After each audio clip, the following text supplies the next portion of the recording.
প্রণয়ের অমল কাব্য পর্ব সংখ্যা ৩-৪। লেখক DRM সোহাগ। গল্প পাঠে আমি অরোরা ইসলাম। ইরফানের সারা রাত বসে হেঁটে নয়তো এপাশ ওপাশ পায়চারি করে কেটেছে। সারা রাতে মোটামুটি ১ প্যাকেট সিগারেট পোড়ানো শেষ। ইজি চেয়ারে বসে লাস্ট সিগারেটে ডান হাতের ২ আঙুলে ধরে বার দুয়েক টোকা দিল। এরপর আবারও ঠোঁটের ফাঁকে ছেড়ে কয়েকবার শূন্যে ধোঁয়া ছুড়ল। সিগারেটের অবশিষ্ট ছোট্ট অংশটা ফেলে বসা থেকে উঠে দাঁড়ালো। আবারও খানিক পায়চারি করল। ফজরের আজানে ইরফান দাঁড়িয়ে যায়। আকাশ পানে চেয়ে আজানের প্রতিটি প্রতিধ্বনি শুনল। সারা রাত এমন ঠান্ডা পরিবেশে উদাম গায়ে থাকায় শরীর ঠান্ডা হয়ে গিয়েছে। তবে ইরফানের মাঝে কোনো ভাবান্তর নেই। আজান শেষে ওয়াশরুমে গিয়ে অজু করে বের হলো। ঘরেই নামাজ পড়ে শুদ্ধকে ঠেলতে লাগলো। শুদ্ধর নড়চড় নেই। বিরক্ত হয়ে জোরে সোরে একটা লাথি দেয়। শুদ্ধ ঘুমের মাঝে ঠাস করে পড়ে যায় বিছানা থেকে। কোমরে হাত দিয়ে ঘুম ঘুম চোখে বলে, কোন বেয়াদব আমায় ফুটবল ভাবছিস রে? আরে ভালো করে দেখ, আমি মানুষ। ইরফান পাত্তা দিল না শুদ্ধর কথায়। সে চুপচাপ শুয়ে পড়ল। এদিকে শুদ্ধর ঘুম উবে যায়। ধরফর করে উঠে বসে। কাল রাতে একবার পড়েছিল, এখন আবার। ঘুম ঘুম চোখে বিছানার দিকে তাকিয়ে দেখল ইরফান আয়েশ করে শুয়ে। দাঁতে দাঁত চেপে বলল, তুই আমায় ফেলেছিস? এই মির্জাফরদের মতো আচরণ করা বন্ধ করবি তুই? ইস, কোমরটা গেল আমার। ইরফান চোখ বুজে বলে, ২ ঘন্টা পর ডেকে দিবি। ঘুম থেকে উঠে যেন ১ কাপ ব্ল্যাক কফি পাই। শুদ্ধ দাঁত কিরমির করে বলে, আমাকে তোর কাজের মাসি মনে হচ্ছে? না, কাজের মামা মনে হচ্ছে। Don't disturb me. শুদ্ধ উঠে দাঁড়ালো। ইচ্ছে করলে ইরফানের পাশে এক লাথি দিয়ে একদম এর বাড়িতে পাঠিয়ে দিই। শালা বেয়াদব, তার জীবনটা ভেজে খায়। সাধে কি আর বলে, তার মামির কপাল পুড়েছে। এমন ঘাড়তেরা জামাই ছেলে নিয়ে কিভাবে সংসার করলো তা ভেবে শুদ্ধর মনে হয় তার মাথার চুলে পাক ধরে যাবে। এসব রেখে সেও নামাজ পড়তে গেল। মায়েরা সকালে উঠে নামাজ পড়ে নিল। মাথা ব্যথায় ঘুম ভালো হয়নি, কিন্তু সকালে ওঠার অভ্যাস তার। তাই বিছানায় সারাদিন চোখ বুজে থাকলেও আর ঘুম আসবে না সে জানে। ভোরের আলো ফুটেছে। ঘরের দরজা খুলে মায়েরা চুপি চুপি এদিক ওদিক উকিঝুঁকি দিল। ধীর পায়ে ঘর থেকে বেরোলে তার সামনে শাশুড়িকে দেখে ইশ্চাচ্ছু হয়ে যায়। রুমা নেওয়াজ গম্ভীর মুখে মায়েরার দিকে চেয়ে আসে। মায়েরা তার শাশুড়ির তাকানোয় মাথা নিচু করে নিল। রুমা নেওয়াজ গম্ভীর গলায় বললেন, ইরফান কোথায়? মায়েরা মাথা উঁচু করে ভুরু কুঁচকে তার শাশুড়ির দিকে তাকালো। নামটা আজকেই প্রথম শুনল। এই বাড়িতে কে কে থাকে সে তা জানে না। এই বেটা আবার কে? আর তাকেই বা জিজ্ঞেস করছে কেন? রুমা নেওয়াজ কর্কশ কণ্ঠে বলে, কি হলো, কথা বলছো না কেন? মায়েরা ঝাঁকি দিয়ে ওঠে।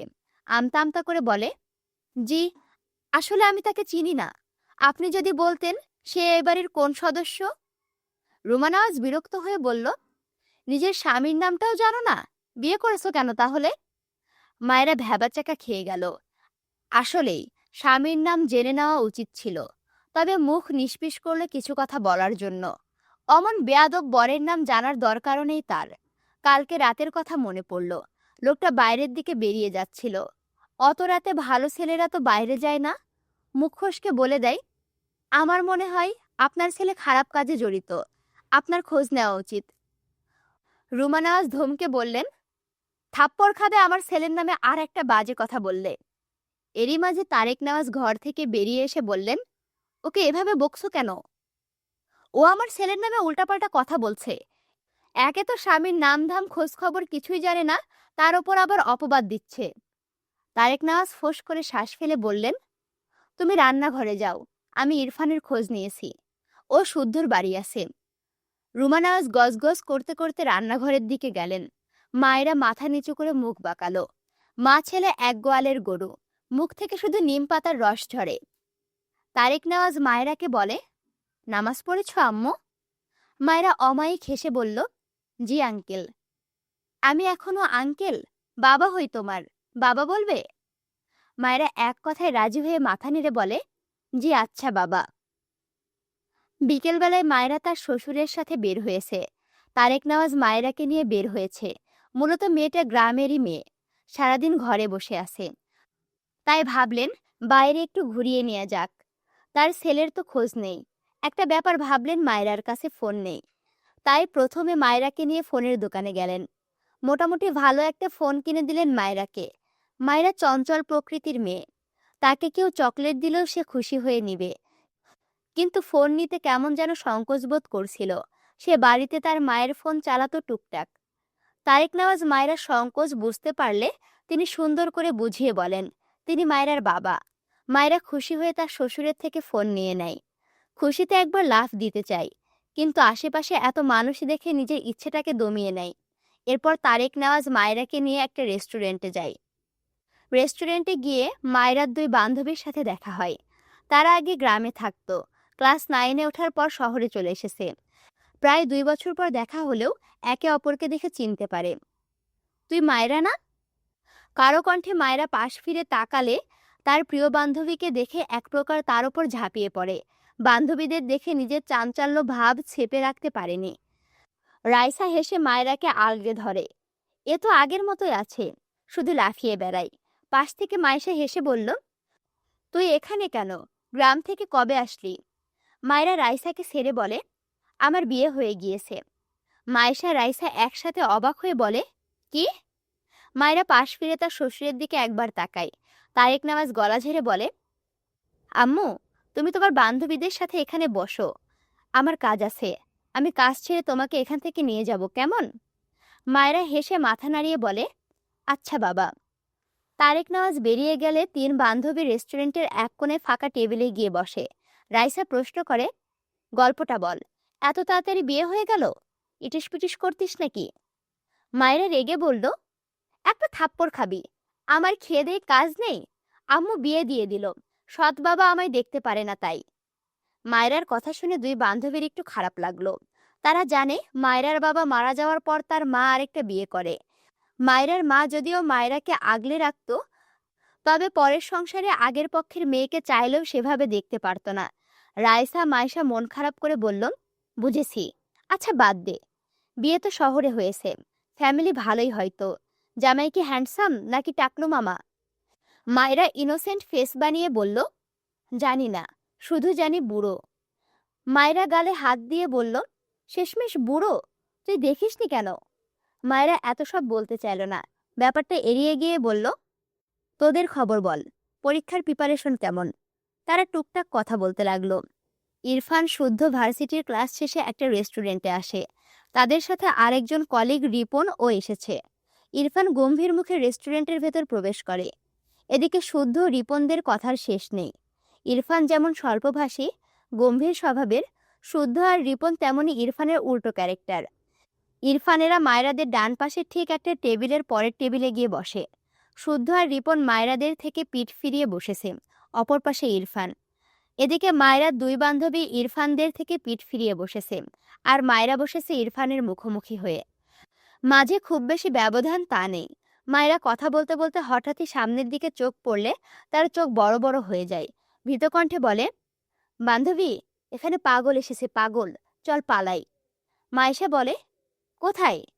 মায়রা ডান হাতের আঙুল দিয়ে ইরফানের দিকে ইশারা করে দেখালে মাইশা আর রাইসা দুজনে উল্টো ঘুরে তাকালো।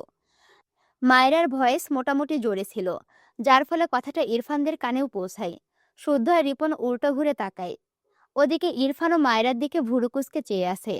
মায়রা ইরফানের দিকে তাক করে রাখা আঙুল এখনো নামায়নি। মায়েশা রাইসা ভুরুকুসকে বলল, আরে কোথায় পাগল, ভদ্রই তো লাগে। আরে এমন বড় চুল কতজনই তো স্টাইলিশ করে রাখে, আবাল। কথাটা বলেই এদিক ফিরে মায়রার দিকে তাকালে দেখলো মায়রা এখনো হাবার মতো ইরফানের দিকে আঙুল উঁচু করে তাকিয়ে আছে। রাইসা নিজের কপালে একটা বাড়ি মেরে মায়রার হাত নামিয়ে দিয়ে বলে, আরে এভাবে আঙুল তুলে আছিস কেন? কি বলবে মানুষ, আজব। ইরফান শক্ত চোখে মায়রার দিকে চেয়ে আছে। শুদ্ধ ভুরুকুসকে বিড়বিড় করে বলল, যাক, কেউ একজন তো চিনতে পারলো আমাদের সাথে এক পাগল ঘোরাঘুরি করে। ইরফান হঠাৎই বসা থেকে উঠে দাঁড়িয়ে যায়। রিপন শুদ্ধর পিঠে একটা থাপ্পড় দিয়ে বলে, এমনিতেই রেগে গেছে, শুনলে তোর 12টা আগে বাজাবে। কথাটা বলে নিজেও দাঁড়িয়ে ইরফানের পাশে এসে দাঁড়ায়। ইরফান হাত মুষ্টিবদ্ধ করে মায়রার দিকে চেয়ে, যেন টুপ করে গিলে খাবে। মায়রা ভীত চোখে ইরফানের দিকে তাকিয়ে আছে, ভয়ে কাঁপছে। পাগলকে পাগল বলে খেপিয়ে দিয়েছে, এখন তার কি হবে?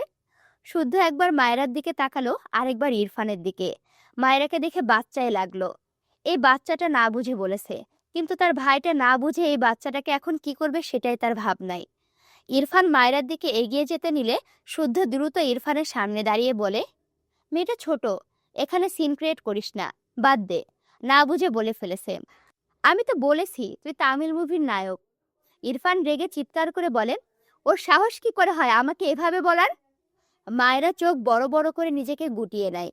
ইরফান শুদ্ধকে ধাক্কা দিয়ে মায়রার দিকে এগিয়ে আসলে মায়রা ভয়ে একদম গুটিসুটি মেরে নিচে লুকাতে চায়, কিন্তু লুকানোর মতো জায়গা না পাওয়ায় একদম কোনায় গুটিসুটি মেরে দোয়া দৌড়ুত পড়তে লাগলো। মাইশা রাইসা দুজনে আহাম্মক হয়ে তাকিয়ে আছে। ইরফান মায়রার পাশ বরাবর দাঁড়িয়ে বলে, হে ইডিয়েট গার্ল, বাইরে বেরিয়ে এসো। মায়রা কেঁদে দিবে প্রায়, ভীতস্বরে বলে, দোস্ত আমায় বাঁচা, এই পাগলটা আমাকে মেরে ফেলবে। ইরফানকে আবারও পাগল বলায় রাগে টেবিলের ওপর ধূপ করে একটা পাঞ্চ মারে। আশেপাশে মানুষ, ব্যাপারটা সেই ফানি না? মানে ওর বরকে নিজে পাগল বলছে, তাও না জানে, আর ও পাঞ্চ মারি বলছে বাড়া তো কাছকে দেখবো। আশেপাশে মানুষ সার্কাস দেখছে বসে বসে। ইরফান রেগে বলে, বেরিয়ে এসো নয়তো। মায়েরা মাথা উঁচু করে রেগে বলে, একদম এগোবেন না, আমার কিন্তু বেশি বয়সের একটা জামাই আছে, বয়স বেশি তাই বুদ্ধিও বেশি, আপনাকে একদম উড়িয়ে দেবে বলে দিলাম। মায়রার কথায় শুদ্ধ রিপন ভ্যাবাচাকা খেয়ে যায়।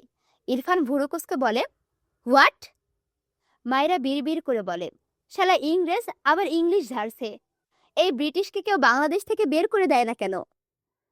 রাইসা মাইশা দুজনের মাথা ফাটাতে ইচ্ছা করছে। এই মায়রা আর শুধরালো না, বিয়ে হয়েছে তবুও এমনই থেকে গিয়েছে। এর বুড়ো জামাই একে সামলাই কিভাবে? রাইসা ইরফানের দিকে তাকিয়ে বলল, ভাইয়া ওর হয়ে আমরা সরি, আসলে ও না বুঝে বলে ফেলেছে। মায়েরা রাইসার কথায় রেগে বলল, আরে তোরা সরি বলছিস কেন? জানিস এই পাগল দুদিন আগে আমায় অ্যাক্সিডেন্ট করিয়েছিল। আরে এ তো ইংরেজ, বাংলাদেশ থেকে বের করে দিতে হবে, আর তোরা সরি বলছিস? মূর্খের দল সব।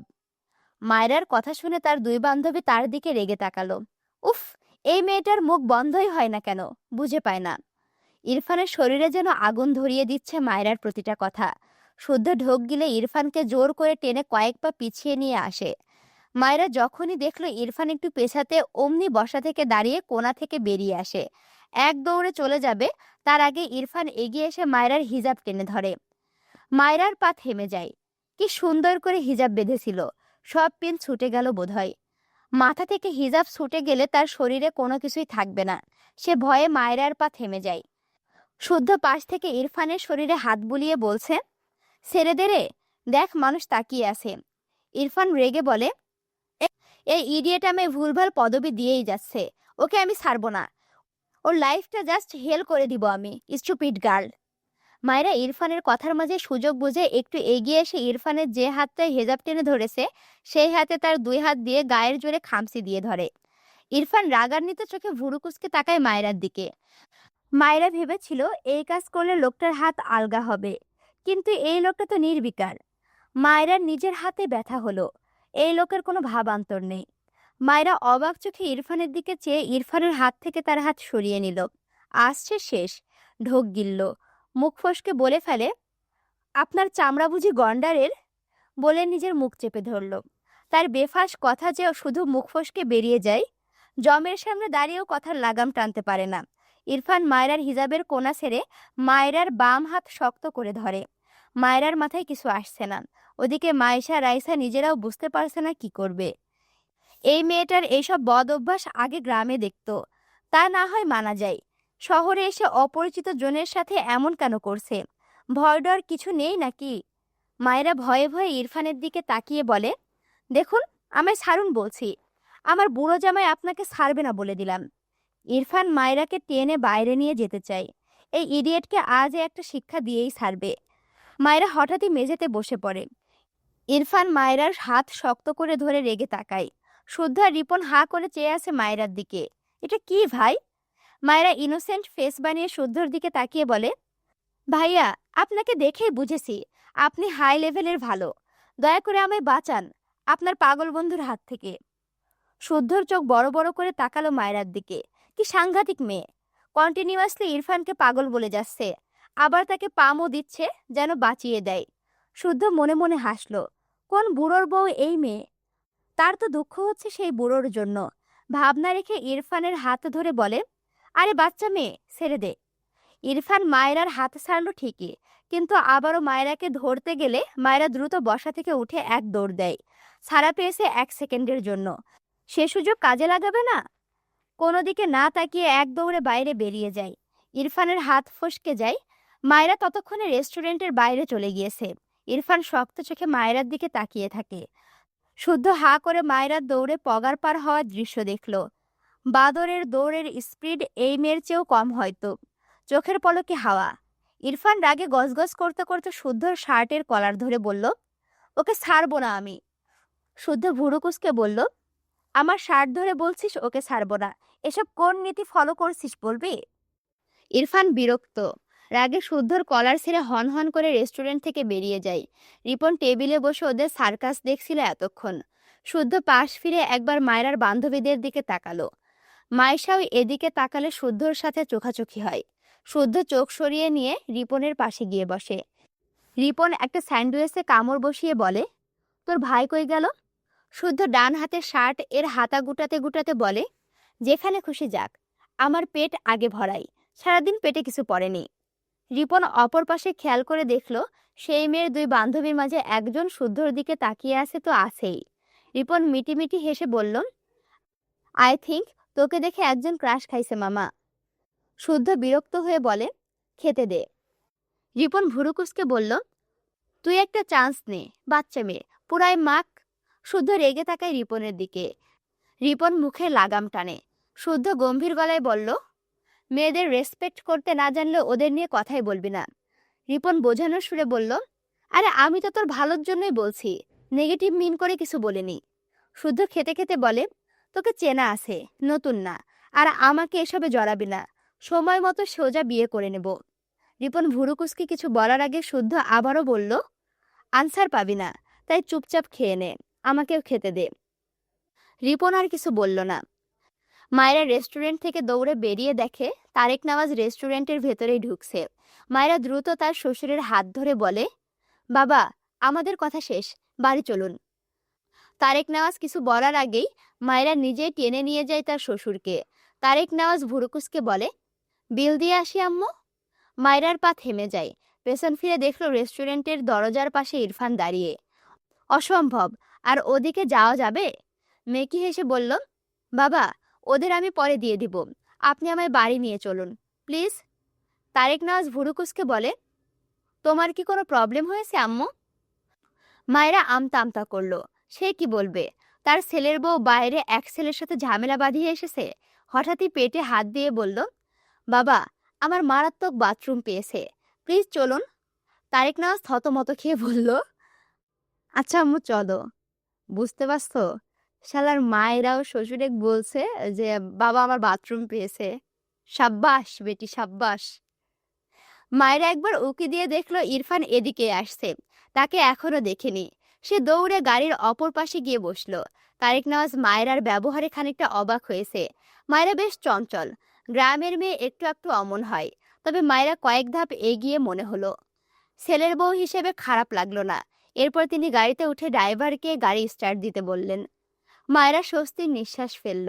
এ যাত্রায় বেঁচে গিয়েছেন। ইরফান বেশ কিছুক্ষণ দাঁড়িয়ে এদিক ওদিক তাকালো, রাগে মাথা ফেটে যাচ্ছে।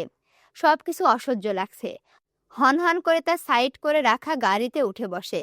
তখনই তার ফোনে রিং হয়। বিরক্ত হয়ে পকেট থেকে তার ফোন বের করলে দেখে তার মা। ফোঁস করে শ্বাস ফেলে রিসিভ করে। বলো। এপাশ থেকে রুমা নওয়াজ বলে, তোমার খালামণিরা এসেছে, বাসায় এসো। ইরফান বেশ কিছুক্ষণ চুপ থাকে, কোনো আনসার করে না। তার মা আবারও বলে, বাচ্চাদের মতো পাগলামি করবে না, তোমার খালামণি তোমাকে দেখতে চেয়েছে, আশা করি আজ শুদ্ধর বাসায় না গিয়ে এখানে আসবে। ইরফান এবারেও চুপ। গাড়ির স্টিয়ারিং শক্ত হাতে চেপে ধরে। রাগ কমেনি বিন্দুমাত্র। একটু আগের রাগ কমার আগেই মনে পড়লো বাড়িতে একটা বাচ্চা আছে যাকে তার গলায় বাবা মা ঝুলিয়ে দিয়েছে। সেই রাগে কথা বেরোচ্ছে না। রুমা নওয়াজ ভেজা গলায় বলে, তোমরা বাবা ছেলে পেয়েছোটা কি বলবে? তোমার বাবা আমার কথা শোনেনি, এখন যখন বিয়েটা হয়েই গিয়েছে তুমি আমার কথা শুনছো না। মায়ের ভেজা কণ্ঠে ইরফান কিছুটা দমে গেল। চোখ বুজে শ্বাস ফেলে বলল, আসছি। এই বলে কল কেটে তার বাড়ির দিকে গাড়ি ঘোড়ায়। ইনায়া তার খালার সাথে জাহানারা আর জাহানারার বড় ভাই জাহিদ ইরফানের বাসায় এসে পৌঁছেছে সন্ধ্যায়। ইনায়া মন খারাপ করে বসে আছে। সে তার ভাবিকে দেখার জন্য এত এক্সাইটেড। এসে দেখে তার ভাবি বাসাতেই নেই, তার বাবা নিয়ে ঘুরতে বেরিয়েছে। ইনায়া ডাইনিং টেবিলে বসে নাস্তা করছে। তার পাশের টেবিলে জাহানারা বসে আশেপাশে বারবার চোখ বুলায়, কিন্তু কাঙ্ক্ষিত মানুষকে দেখতে না পেয়ে হতাশার শ্বাস ফেলে। কিছুক্ষণ পর ইনায়াকে জিজ্ঞেস করে, ইরফান ভাই কোথায়? ইনায়া খেতে খেতে বলে, শুদ্ধ ভাইয়ের বাসায় হয়তো, আম্মু কল করেছিল, চলে আসবে। জাহানারা খুশি হলো কথাটা শুনে, কিন্তু ইরফান ভাই বিবাহিত ভাবতে মুখটা কেমন যেন মলিন হয়ে যায়। কিছুক্ষণ পর জাহিদ এসে ইনায়াদের উল্টো পাশে বসে। ঠিক সেই সময়ই কেউ বেল বাজায়। কাজের মেয়ে রীতা যেতে নিলে জাহিদ তাকে থামিয়ে নিজেই যায়। ইরফান এসেছে হয়তো, এ ভাবনায় সে নিজেই দরজা খুলতে যায়। ইরফানের সাথে তার দহরম মহরম সম্পর্ক নাই, তবে টুকটাক বলে, যদিও সে ইরফানের চেয়ে 2 বছরের ছোট। দরজা খুলে সামনে তার খালু তারেক নওয়াজকে দেখে সালাম দেয়। পাশে মায়েরাকে দেখে অবাক হয়ে বলে, খালু, এটা ইরফান ভাইয়ার বউ? তারেক নওয়াজ মৃদু হেসে বলে, হ্যাঁ। জাহিদ মায়েরার দিকে হাত বাড়িয়ে বলে, hi, nice to meet you. মায়েরা আমতা আমতা করে। অপরিচিত ছেলের সাথে হাত মেলাবে কেমন যেন লাগছে। নিজের সংকোচন কাটাতে না পেরে ছোট করে একটা সালাম দিল। জাহিদ ভুরুকুসকে সালামের উত্তর নিয়ে তার হাত সরিয়ে আনে। তার খালুর দিকে তাকিয়ে বলে, এই ছোট্ট পুতুলকে কোথায় পেলেন খালু? তারেক নওয়াজ ভেতরে যেতে যেতে বলে, ভাগ্যে ছিল তাই পেয়েছি।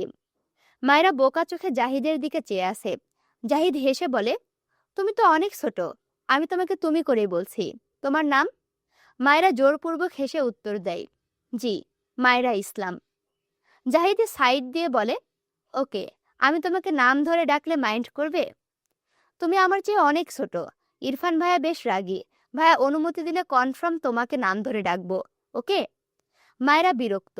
এক পাগলের থেকে ছাড়া পেয়ে আরেক বেয়াদবের পাল্লায় পড়ল। ধ্যাত, তবুও জোরপূর্বক হেসে মাথা নাড়ালো। জাহিদ সাইড দিয়েছে দেখে দ্রুত ভেতরে যায়।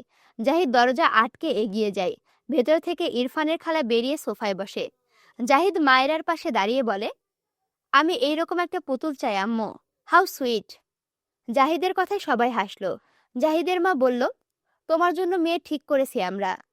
জাহিদ মন খারাপ করে বলল, এমন কিউট বাচ্চা পুতুল ছাড়া বিয়ে করব না, ডিসিশন ফাইনাল। জাহিদের কথায় মায়েরা বেশ বিব্রত বোধ করছে। এতগুলো মানুষ, তারা কাউকেই চিনতে পারছে না মেয়েটা। ইনায়ার পিঠ সমান চুলগুলো ছেড়ে দেওয়া, এসে গোসল করেছে, চুল ভেজা তাই ছেড়ে রেখেছে। খাবার শেষে বসা থেকে উঠে দাঁড়ালো। মায়েরার পাশে এসে দাঁড়িয়ে জাহিদের দিকে তাকিয়ে বলল, জাহিদ ভাইয়া, আমার ভাবির দিকে নজর দিও না তো, যাও। ইনায়ার কথা শুনে জাহিদ ইনোসেন্ট ফেস বানিয়ে তার মায়ের পাশে গিয়ে বসে হেসে বলল, ওহো ইনায়া, আমি তোমার ভাবির দিকে নজর দেইনি, তোমার ভাবির মতো একজনকে চেয়েছি। ইনায়া মায়েরার দিকে তাকিয়ে বলল, মাশাল্লাহ, তুমি এত সুন্দর ভাবি, আমার তো মেয়ে হয়েও হিংসা হচ্ছে। মায়েরা খুবই বিব্রত বোধ করছে। এরা সবাই তাকে কি এখন জাদুঘরে রাখবে নাকি? একটু না হয় ফর্সাই। মায়েরার মনে হলো এরা তাকে পাম দিয়ে ফোলাতে চাইছে। অনেকক্ষণ তো চুপ থাকলো, এখন কথা না বললে পেট ফেটে যাবে। মেকি হেসে বলল, তোমরা এই বাসার কে আমি জানি না, তবে তোমরা সবাই আমাকে পাম দিচ্ছ, আমি ধরে ফেলেছি। মায়েরার কথা শুনে সবাই অবাক হয়ে তাকালো। নতুন বউয়ের মুখে এমন কথা শুনে সবাই একটু অবাক হয়েছে। মায়েরা সবার এক্সপ্রেশন দেখে বুঝলো না সে কি ভুল কিছু বলে ফেললো। ইনায়া হেসে বলল, মোটেও পাম দিচ্ছে না, তুমি আসলেই খুব সুন্দর। এর মাঝে ইরফানের মা ঘর থেকে বেরিয়ে এসে বলে, কি হয়েছে? ইনায়া মায়েরার হাত ধরে বলে, আম্মু, ভাবি অনেক কিউট। তো আমি কি করব? মায়ের কথায় ইনায়ার মুখ চুপসে গেল। ইনায়া তার বাবার দিকে তাকালে দেখলো তার বাবা তার দিকে গম্ভীর মুখে চেয়ে আছে। ইনায়া বুঝলো না মা এভাবে কথা বলছে, বাবা ওভাবে দেখছে। তার ট্যুরের ব্যাপার কি ভাইয়া বলে দিয়েছে? আপাতত এই ভাবনা রেখে মায়েরার দিকে তাকিয়ে বলল, তুমি কিসে পড়ো ভাবি? মায়েরা মৃদু হেসে বলল, আমি এইবার এসএসসি দিব। তুমি আমার বরের বোন, তাই না? আমার শাশুড়ি আম্মুকে ডাকলে তাই ধরে ফেলেছি। জাহারা, জাহিদ আর ইনায়ার খালার সবার দিকে তাকিয়ে হাত দিয়ে দেখিয়ে বলে, ওনারা সবাই কারা? আমাকে পরিচয় করিয়ে দাও তো আপু। মায়রার কথা শুনে ইনায়া হা করে তাকালো। দেখে মনে হচ্ছে মায়রা তার বান্ধবী। মেয়েটার মাঝে কোনো সংকোচ নেই। ইনায়ের ভালোই লাগছে। তবে মায়রা এসএসসি দিবে শুনে অনেক অবাক হলো। এত ছোট? সে এবার এসএসসি দিবে। তার এত বড় ভাইয়ের বউ তার চেয়েও 2 বছরের ছোট। হায় আল্লাহ! অতঃপর বলে, তুমি তো অনেক ছোট, আমার চেয়েও ছোট। মায়েরা হেসে বলল, জি আপু, আসলে তোমার ভাই বুড়ো, সেই হিসেবে আমি একটু ছোটই। মায়রার কথা শুনে প্রত্যেকে হা করে চেয়ে আছে। ইরফানের খালা মায়রাকে পছন্দ হলো না। বিরক্ত হয়ে বলল, এই বাচাল মেয়েকে কোথা থেকে তুলে এনেছো আপা? রুমা নেওয়াজ কোনো কথা বলল না। তারেক নেওয়াজ গম্ভীর গলায় বলল, আমার বৌমাকে নিয়ে কেউ বাজে কমেন্ট করবে না। তারেক নেওয়াজের কথায় জাহানারার মা চুপ হয়ে গেল। কিন্তু মায়েরা হেসে এগিয়ে এসে বলল, আন্টি, আপনি আমাকে বাঁচার বলে আমি অনেক খুশি হয়েছি। আপনি জানেন, আমি পেটে কথা জমিয়ে রাখতে পারি না বলে আমার হার্ট আপনাদের চেয়ে অনেক ভালো। আমি গ্যারান্টি দিচ্ছি, এক্ষুনি পরীক্ষা করলে আমার হার্ট সবচেয়ে ভালো পাওয়া যাবে। মায়েরার কথায় ইরফানের খালা বিরক্ত হলো। পাশ থেকে জাহিদ হাততালি দিয়ে বলল, কারেক্ট বলেছো তুমি মারা। মায়েরা ভুরু কুঁচকে বলল, মারা কি? জাহিদ হেসে বলল, তোমার নাম? মায়েরা মুখ বাঁকিয়ে বলল, আমার নাম মায়রা, নট মারা। জাহিদ মাথা চুলকে বলল, ও সরি, বলতে ভুলে গিয়েছিলাম।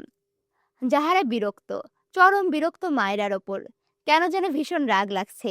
ইচ্ছে করছে মায়রার গালে ঠাস ঠাস করে থাপ্পড় লাগিয়ে দিতে। কেন এমন ইচ্ছে তার মাঝে উদয় হলো বুঝল না। বিড়বিড় করল, ঢঙ্গি একটা, অসহ্য। ইনায়া মায়রাকে টেনে জাহারার সামনে নিয়ে গিয়ে বলল, ভাবি, এটা আমার খালাতো বোন জাহারা। মায়রা হেসে জাহারার দিকে হাত বাড়িয়ে দিলে জাহারা বিরক্ত চোখে তাকালো মায়রার দিকে। মায়রা জাহারার এমন বিরক্তি এক্সপ্রেশনে হেসে বলল, তুমি কি আমার বেশি কথা নিতে পারছো না বলে বিরক্ত? ঘরে আমার ব্যাগে তুলো আছে, একটু পর তোমাকে এনে দেব কেমন? আসলে আমি বেশিক্ষণ চুপ থাকতে পারি না, সরি আপু। জাহারা দাঁতে দাঁত চেপে মায়রার দিকে তাকিয়ে আছে। ইনায়া জাহারার কাণ্ডে কিছু বুঝল না, এখানে কিছু বললও না। আর এদিকে মায়রা তো ফটাফট মুখের ওপর সত্যটা বলে দেয়। ইনায়া যত দেখছে ততই অবাক হচ্ছে। মায়রাকে নিয়ে তার খালার সামনে গিয়ে বলল, এটা আমার খালামণি। মায়রা ইরফানের খালাকে সালাম দিয়ে বলল, আন্টি মানে খালা। এর আগে আন্দাজে বললেও ঠিকই বলেছি, তাই না খালামণি? ইরফানের খালা ভুরু কুঁচকে মায়রার দিকে চেয়ে আছে। বিরক্তির সীমা পার করেছে এই মেয়ে। এরই মাঝে আবারও বেল বাজতে জাহারা বসা থেকে দাঁড়িয়ে যায়। একটু আগে ইনায়ার কাছে শুনেছে ইরফান আসবে, তাই কাউকে সুযোগ না দিয়ে দ্রুত পায়ে সে দরজা খুলে দিল। ইরফানকে দেখে মিষ্টি হেসে বলল, কেমন আছো ইরফান ভাই? ইরফান একবার ভেতরে তাকালো, সবাইকে ডাইনিং এ বসে থাকতে দেখলো। এরপর জাহারার দিকে তাকিয়ে ভেতরে যেতে যেতে ছোট করে বলল, ভালো। জাহারার মন খারাপ হলো। সে কেমন আছে এটা একবার জিজ্ঞেস করলে কি এমন হতো? ইরফান তার খালার সাথে কথা বলার জন্য সেদিকে এগিয়ে যায়। তার খালার সামনে তার উল্টো ঘুরে কেউ দাঁড়িয়ে। ইরফান বিরক্ত হয়ে তার খালার দিকে তাকালো। অসুবিধা হলো না, কারণ মেয়েটা তার বুক সমান, বেশ খাটো। না, মেয়েটা খাটো না হয়তো, ইরফানের হাইট একটু বেশি। তাই সেভাবে তার খালাকে একটা সালাম দিল। মায়েরা একদম তার পেছন থেকে কারো গমগমে কণ্ঠে সালাম শুনে ভুরু কুঁচকে পেছন ফিরে তাকায়। ইরফানকে দেখে মায়েরার চোখ বড় বড় হয়ে যায়। ভয়ে আতঙ্কে এক চিৎকার দেয়, দুহাতে মুখ চেপে ধরে। পেছন দিকে পড়তে পড়তেও ডান হাতে সোফার কোণা ধরে নিজেকে সামলে নেয়। ইরফান ভুরু কুঁচকে মায়েরার দিকে চেয়ে আছে। মায়েরা ভয়ে ঢোক গিলছে বারবার। সবাই বুঝলো না মায়েরা এভাবে চিৎকার কেন দিল। তারেক নেওয়াজ বসা থেকে উঠলেন, এগিয়ে এসে বললেন, কি হয়েছে আম্মু? ইনায়া মায়েরাকে ধরে বলল, কি হয়েছে ভাবি?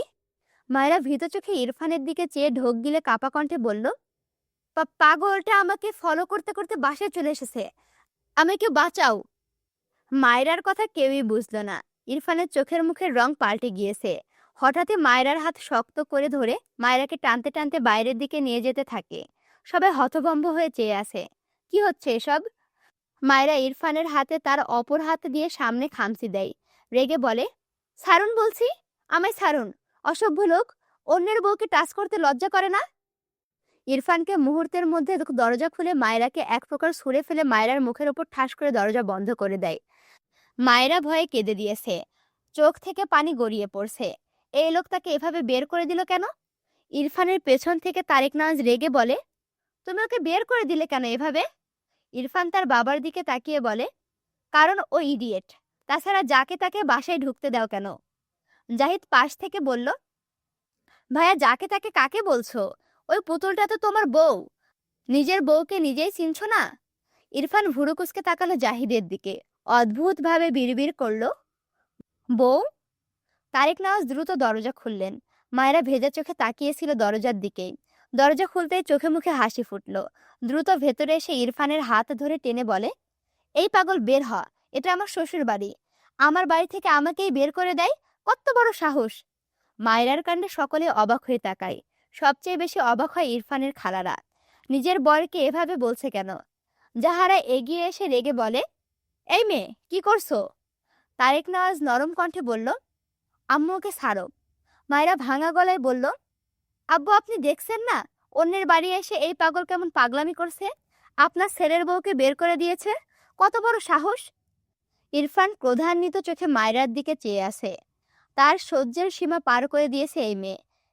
রেগে মেগে মায়েরাকে একটা ধাক্কা দিয়ে মায়েরার ডান গালে একটা শক্তপোক্ত থাপ্পড় বসিয়ে দিল। মায়েরা উল্টে পড়তে নাই। পিছনে ইরফানের মা এসে দাঁড়ানোই মায়েরা ইরফানের মায়ের গায়ে গিয়ে ধাক্কা খায়। রুমা নেওয়াজ রেগে মায়েরাকে টেনে মায়েরার একই গালে কষিয়ে একটা থাপ্পড় মেরে দেয়। মায়েরা তাল সামলাতে না পেরে ঠাস করে পড়ে যেতে নাই। জাহিদ দৌড়ে এসে ধরতে নিলে তার আগেই ইনায়া মায়েরাকে ধরে নেয়। মায়েরা ফুপিয়ে ওঠে। একই গালে মা ছেলের থাপ্পড় খেয়ে মাথা পুরো ঝিমঝিম করছে, চোখ দিয়ে টপাটপ পানি গড়িয়ে পড়ে। ওভাবে বিড়বিড়িয়ে বলে, শাশুড়িটা একদম দাঁত জালের মতো, ছেলেটা হুবহু তেমন। কি শক্ত হাত মায়েরি, উফ, গালটা গেল রে গেল। কথাগুলো শুধু ইনায়া শুনতে পেয়েছে। সে মায়েরার পিঠে হাত বুলিয়ে দিতে লাগলো। অবাক হলো মেয়েটা, এত জোরে মার খেয়েও এই মেয়ের মুখ বন্ধ হয় না। রুমা নেওয়াজের কাজে সকলে হতবম্ব। তারেক নওয়াজ রেগে চিৎকার দিয়ে বলে ওঠে, রুমা! রুমা নেওয়াজ স্বামীকে ভয় পেলেন না বিন্দুমাত্র।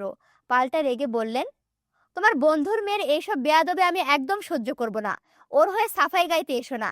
ও আমার ছেলেকে এভাবে অপবাদ দিচ্ছে কেন? এমনিতেই ওর জন্য আমার ছেলেটা কালকে থেকে বাড়িতে আসেনি, আজ বলে কয়ে নিয়ে এসেছি, আর এই মেয়ে আবার ওকে বের করে দেওয়ার পায়তারা করছে। তাই বলে তুমি মারবে? রুমা নেওয়াজ কিছু বলল না, একটু থেমে বলে উঠল, আমার ছেলেকে পুতুল পেয়েছো তুমি? জোর করে বন্ধুর মেয়ের সাথে বিয়ে করিয়ে দিয়েছো।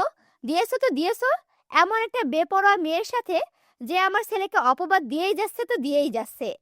তুমি আর তোমার বন্ধুর মেয়ে চাইছো আমার ছেলেটাকে আমার থেকে দূরে থাকুক। ওর ভার্সিটি এখান থেকে দূরে বলে এখানে থাকতে চায় না, ভার্সিটির কাছে বাসা নিয়ে থাকতে চাই। আমি পারি না। আমার ছেলে আমার কাজ ছাড়া হলে আমি কিভাবে থাকবো? কত বলে কয়ে ওকে এখানে রেখেছি। তোমার ছেলের যা রাগ জেদ, একবার বাড়ি থেকে বের হলে দেখবে ও আর আসবে না। তোমরা হয়তো সবাই ভালোই থাকবে, আমি মা, তাই কষ্ট শুধু আমারই হবে। কথাগুলো বলতে বলতে রুমা নেওয়াজের চোখ ভিজে যায়। তারেক নেওয়াজ দীর্ঘশ্বাস ফেললেন। ইরফান এগিয়ে এসে তার মাকে আগলে সোফায় বসিয়ে দিল। মায়ের সামনে হাঁটু মুড়ে বসে তার মায়ের দুহাত তার দু হাতের মাঝে নিয়ে চুমু আঁকলো।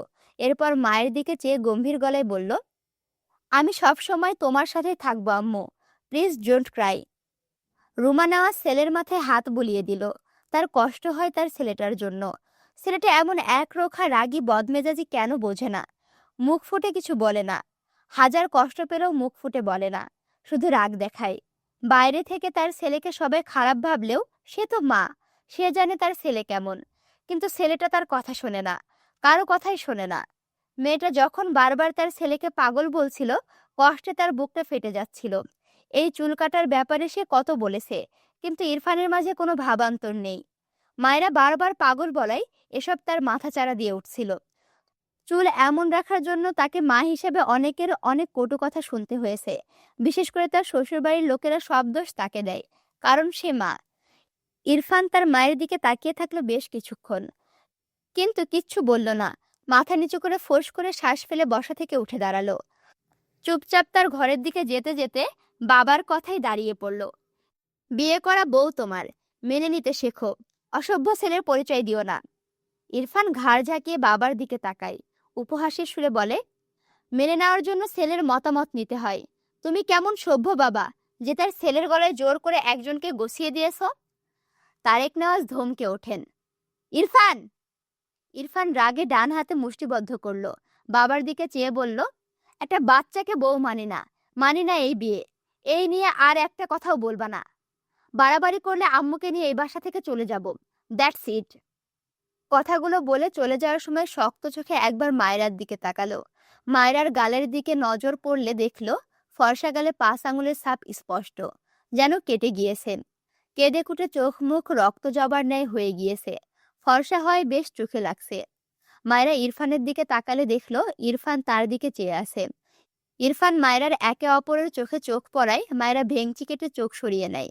ইরফান বিরক্তিতে ভুরু কুঁচকে বিড়বিড় করে, স্টুপিড বাদর। এরপর হনহনিয়ে তার ঘরের দিকে চলে যায়। মায়রা বুঝতে পেরেছে সে ভুল। শাশুড়ির হাতে থাপ্পড় খেয়ে বুঝেছিল এই লোকটাই এই বাড়ির ছেলে। সবচেয়ে বড় কথা তার স্বামী, না না স্বামী নয়, এটা হলো তার অস্বামী। বারবার তাকে অস্বীকার করছে, মানে এখানে কিন্তু আসামি না, অস্বামী। বারবার তাকে অস্বীকার করছে। একদিন সেও বলবে, এই যে অসভ্য লোক, কান খুলে শুনুন, আমি আপনাকে স্বামী হিসেবে মানি না। কথাগুলো বিড়বিড় করছে আর চোখ দিয়ে টপ টপ করে পানি পড়ছে। পুরো ডাইনিং জুড়ে থমথমে। একে একে সবাই সবার ঘরে চলে যায়। যাহারা বিরক্ত চোখে কিছুক্ষণ মায়রার দিকে চেয়ে সেও চলে যায়। তারেক নেওয়াজ দীর্ঘশ্বাস ফেলে। সে কি সত্যিই ভুল করে ফেলল? মায়রার বাবা বেঁচে থাকতে তার সাথে কথা ফাইনাল হয়েছিল তার মেয়ের বয়স হলে তার ছেলের সাথে বিয়ে দেবে, কিন্তু সে পর্যন্ত তো তার বন্ধু বাঁচল না। তবে তারেক নেওয়াজ নিজের দেওয়া কথা অমান্য করল না, তার ছেলের সাথে তার বন্ধুর মেয়ের বিয়ে দিল। তার ছেলের মেয়ে ঘটিত কোনো ব্যাপার নেই, এমন হলে সে মনের ওপর জোর করত না। কিন্তু এখন এর পরিণতি কি? কথাগুলো ভাবতেই তারেক নেওয়াজের কপালে চিন্তার ভাঁজ পড়ল। ভাবনা রেখে এগিয়ে গিয়ে মায়রার মাথায় হাত বুলিয়ে বলে, তোমার বাবা, আছি আমি তোমার সাথে, বুঝেছো আম্মু? একদম মন খারাপ করবে না, কেমন? মায়েরা ছলছল দৃষ্টিতে তাকায় তারেক নেওয়াজের দিকে। নিজের বাবার কথা মনে পড়ল। তার বাবাকে ঠিক করে মনেই নেই, ঝাপসা ঝাপসা মনে পড়ে। মায়রার মনে হয় তার বিয়ে হয়ে সে তার হারানো বাবাকে ফিরে পেয়েছে। তারেক নেওয়াজ তার ঘরের দিকে যেতে যেতে গম্ভীর গলায় বলল, ইনায়া, আমার ঘরে একবার এসো। ইনায়া ওকে বাবা বলে সম্মতি দেয়। জাহিদের মন খারাপ হয়। এত সুন্দর একটা পুতুলের মতো বউকে মা ছেলে দুজন মিলে মারলো। আহারে। মায়রার পাশে গিয়ে বলে, এই যে কিউটি, তুমি যে বললে তোমার হার্ট ভালো, কাঁদলে কিন্তু হার্ট ভালো থাকে না। মায়রা দুহাতে মুখ মুছে হেসে বলে, আমি কাঁদছি না, এই যে হাসছি। ইনায়া জাহিদ দুজনেই অবাক হয়। মায়রা মেয়েটা বেশ ইন্টারেস্টিং তো। জাহিদ হেসে বলে, তুমি খুব ভালো মায়রা। মায়রা বিরক্ত হয়ে বলল, আপনি না বললেও আমি জানি আমি ভালো। আপনি কি ভাবছেন আমায় মা ছেলে মেরে গেল অমনি আমার দোষ? কখনো না। আমি ভালো বলেই মেরেছে, বুঝলেন? আসলে পৃথিবীতে ভালো মানুষের কদর নেই, সেটাই প্রমাণ হলো। মায়রার কথায় ইনায়া জাহিদ দুজনে অবাক হয়। কি মেয়ে রে বাবা! স্বামী শাশুড়ির হাতে মার খেয়ে স্বামীর মুখে এসব শুনেও এ তো দিব্যি কাঁদছে আর হাসছে। মায়রা কিছু না বলে তার ঘরের দিকে যেতে যেতে বলে, বাই বাই, আবার দেখা হবে। ইনায়া হা করে তাকিয়ে আছে। একে কেন্দ্র করে এত কাহিনী, মারও খেয়েছে এই মেয়ে, এখন এমন ভাবে কথা বলছে যেন দুঃখ তাদের। আর মায়রা হলো এ পৃথিবীর সবচেয়ে সুখী মানুষ। ইনায়া মাথা ভর্তি চিন্তা নিয়ে তার বাবার ঘরের দিকে গেল। জাহিদও অবাক হয়ে ঘরে গেল। এদিকে মায়রার বারবার গাল গড়িয়ে পড়া চোখের পানি মুছতে ব্যস্ত, আবার মুখে হাসি। ভাঙা গলায় বিড়বিড় করে, অস্বামী একটা। আমাকে বলে এই বাচ্চাটাকে বউ মানি না, মানি না এই বিয়ে।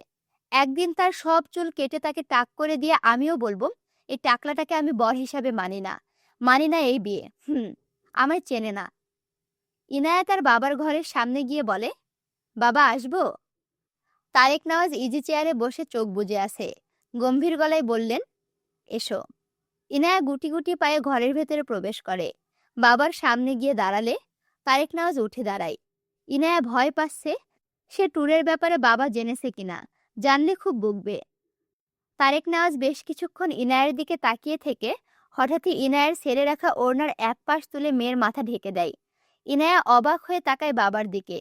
তারেক নওয়াজ ইনায়ের থুতনিতে হাত রেখে মৃদু হেসে বলে, তুমি বড় হয়েছ, সবসময় নিজেকে এভাবে ঢেকে রাখবে, বুঝেছো আম্মু? ইনায়া জিভ দিয়ে ঠোঁট ভিজিয়ে বলে, আমি তো বাইরে হিজাব পরেই বের হই বাবা। তারেক নওয়াজ মৃদু হেসে বললেন, আমার আম্মু বড় হয়ে গিয়েছে, বিয়ে দিতে হবে তাকে। তোমার খালাতো ভাই কিন্তু বেশ বড়, তার সামনে এভাবে আর খোলামেলাভাবে থাকবে না, কেমন? আমার আম্মু ভীষণ দামি, আমি চাই আমার আম্মু নিজেকে ঢেকে রাখুক। ইনায়া বাবার কথায় তার বাবাকে জড়িয়ে ধরে বলল, ওকে আব্বু, জাহিদ ভাইয়ের সামনে আর মাথার কাপড় ফেলবো না, ডান। তারেক নওয়াজ মৃদু হাসে। রুমা নওয়াজ পেছনে দাঁড়িয়ে একটা মলম এগিয়ে দিয়ে বলে, ইনায়া, এটা ওই মেয়েটার গালে লাগিয়ে দিও। ইনায়া বাবাকে ছেড়ে মায়ের দিকে তাকালো। মায়ের হাত থেকে মলম নিয়ে বলল, ওকে আম্মু, আজ মেয়েটার সাথে তুমি থাকবে, বুঝেছো? ইনায়া অবাক হয়, তার মায়ে মেয়েটাকে মারলো, আবার আড়াল থেকে তার কত সুন্দর যত্ন নিচ্ছে। তারেক নওয়াজ মৃদু হাসে। তিনি জানেন তার স্ত্রী হঠাৎ রেগে যাই করুক, ওপর থেকে যেমনই হোক, ভেতরটা ভীষণ নরম। আসসালামু আলাইকুম রহমতুল্লাহ, কেমন আছো তোমরা সবাই? এই উপন্যাসটা বেশ কিন্তু ভালোই লাগছে, তাই না বলো? তোমাদের কাছে কেমন লাগছে অবশ্যই কমেন্ট করে জানাও। আর হ্যাঁ, ভিডিওতে লাইক কমেন্ট শেয়ার করতে কিন্তু ভুলো না।